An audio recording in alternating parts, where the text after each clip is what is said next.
Assalamualaikum warahmatullahi wabarakatuh.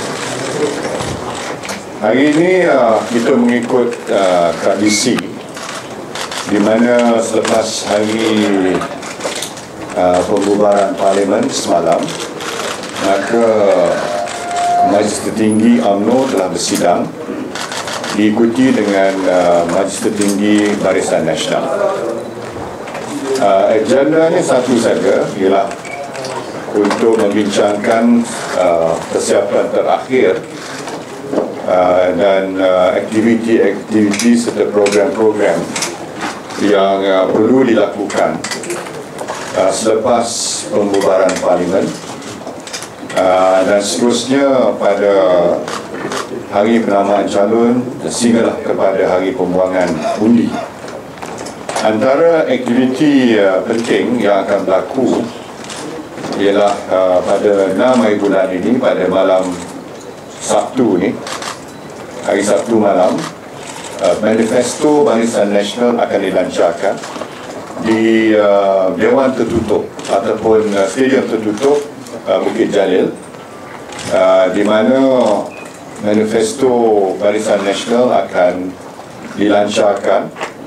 Dan manifesto itu merupakan aku janji kita kepada rakyat Malaysia dengan mandat yang diberikan nanti, insya-Allah, maka kita akan komit Barisan Nasional, Kerajaan Barisan Nasional untuk melakukan pembaharuan dan perubahan sesuai dengan matlamat kita, iaitu untuk memakmurkan ekonomi negara, mensejahterakan rakyat, berpaksikan kepada falsafah satu Malaysia, rakyat didahulukan, pencapaian diutamakan, dan berlandaskan kepada dasar dan agenda transformasi nasional. Kita juga membincangkan bahawa kita menunggu hari penamaan calon untuk memberitahu bila nama-nama calon kita akan diumumkan. Kita akan umumkan lebih awal daripada biasa untuk memberi tempoh kepada calon-calon, bakal-bakal calon ini membuat segala persiapan, termasuk pengenalan diri dan sebagainya. Kita juga membincangkan soal jentera kita dan segala keperluan yang patut kita lakukan pada masa kempen berlangsung nanti. Pada keseluruhannya, persediaan kita ni cukup baik. Semangat parti-parti komponen Barisan Nasional adalah amat tinggi.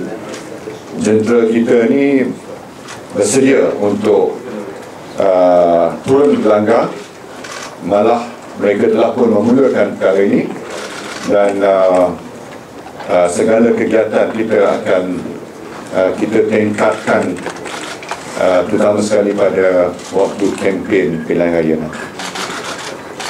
Okey. Datuk Seri ada pendamping dulu. InsyaAllah muka-muka baru BN akan banyak diperkenalkan. Jadi agak-agak berapa peratus? Tunggu pengumuman nanti. Saya tak mau menggambarkan, tapi perubahan tetap akan berlaku. So, in this election, you are unveiling the manifesto and the candidates earlier than usual. Are there any reasons for that? Sebab kita nak manifesto kita dihayati, difahami, dihayati oleh rakyat.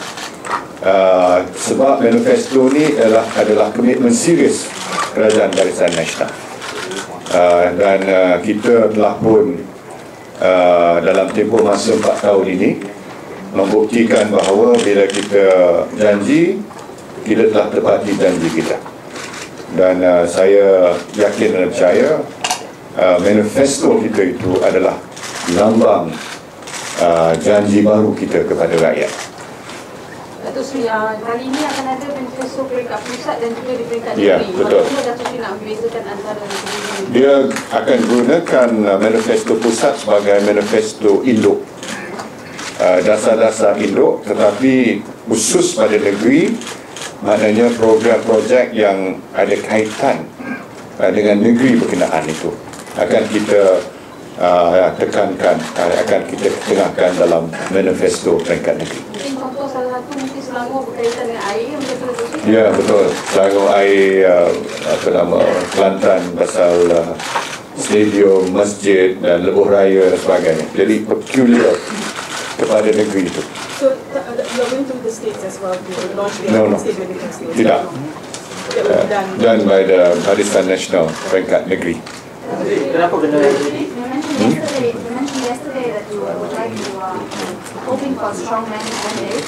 What's your current projection? Are you going to be able to capture the two-thirds majority in Parliament? I've always said that we are cautiously optimistic that we will be able to win big, which means the two-thirds majority. But we have to work hard towards it, and we have to make sure we minimize all internal problems within the party. Ijang pergi luar batas, Anwar akan pergi Perak. Jadi adakah PN bercadang untuk counter dan letak tentera heavy di tempat-tempat yang mereka Saya tak nak beritahu counter strategi kita. So when you say that you want to eliminate internal problems, is that also why you are announcing the candidates earlier? No, I think kalau kita umumkan lebih awal lagi, kita ada bagi tempoh masa yang lebih lama untuk calon-calon kita ni mengenalkan diri mereka, dan di samping itu kita juga ada masa untuk kita memperhatikan reaksi pada calon-calon kita dan apa-apa perkara yang harus kita lakukan untuk meredakan sekiranya ada timbul sebarang masalah dan sebagainya. Datuk Seri, dalam berdepan dengan cabaran provokasi kepada tentera belakang, bila laporan pun dah keluar, pada hari kemudian nanti akan ada elemen sabotaj dari segi tentera PN sendiri nak berhadapan dengan ini. Ya, kita tahu sebab mereka telah mengeluarkan panduan untuk menimbulkan kekacauan pada hari pembuangan undi. Saya berharap mereka tak lakukan perkara ini sebab seperti mana dalam ucapan saya semalam, kita perlu menghormati proses pilihan raya ini. Sebab demokrasi berparlimen yang kita anuti ini mesti diamalkan, dipraktikkan dengan kita menghormati proses itu.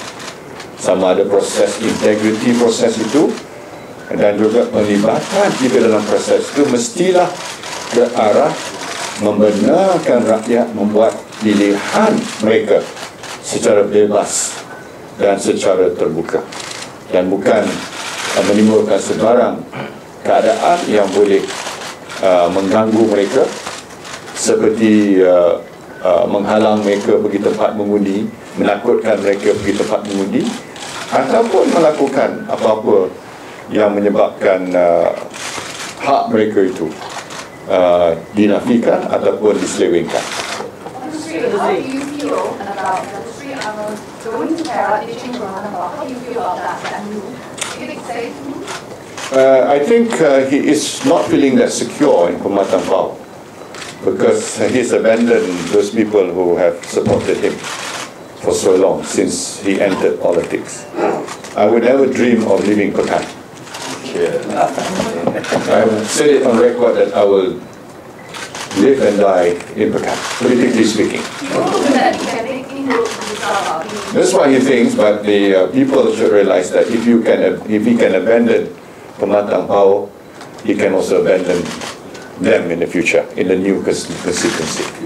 It's loyalty to the people who stood by you matters in politics. It's the principle that matters. It's not just about winning. politik menjangkakan yang rumah ini akan berlaku pada hujung akhir. Apa dia? Pemerintahan politik menjangkakan akhir bulan ini akan. Tunggulah SPR. Macam mana saya tahu? Saya takkan boleh mendahului keputusan SPR. Dalam masa kita ada press conference ni, dia tengah mesyuarat kan? Boleh jadi lepas lunch ni kita tahu siapa, bila tarikhnya. Sebab Datuk Seri kan berpengalaman dalam politik. Sebab saya pengalaman lah setelah tak jawab provokasi itu. Okay, last question. Yes. Ada berapa mungkin seat yang akan di-swing antara komponen itu? Mungkin ada boleh di... Nantilah dulu, kita nak ada satu. Jadi kalau saya cerita semua, tak adalah surprises nanti. It's important to have element of surprise. Sir, Yes. can I ask you, of all the dates that people have speculated, Yes. why did you decide to ask for a dissolution of parliament yesterday? What's Why a good day? Couldn't get a better date. Auspicious date, and also cabinet happened to be there on the 3rd, and then genap 4 tahun. Actually, in my mind, I wanted 4 years because, we require, from the time of planning, inception, planning, implementation, execution, and getting results, showing results. If you work in the government, you realize that you do require decent time. It's not because we're afraid to face opposition, but mind you, opposition states have never dissolved their state assembly earlier. So if they complain, they certainly should look at themselves why they have not dissolved it earlier.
Dah siap.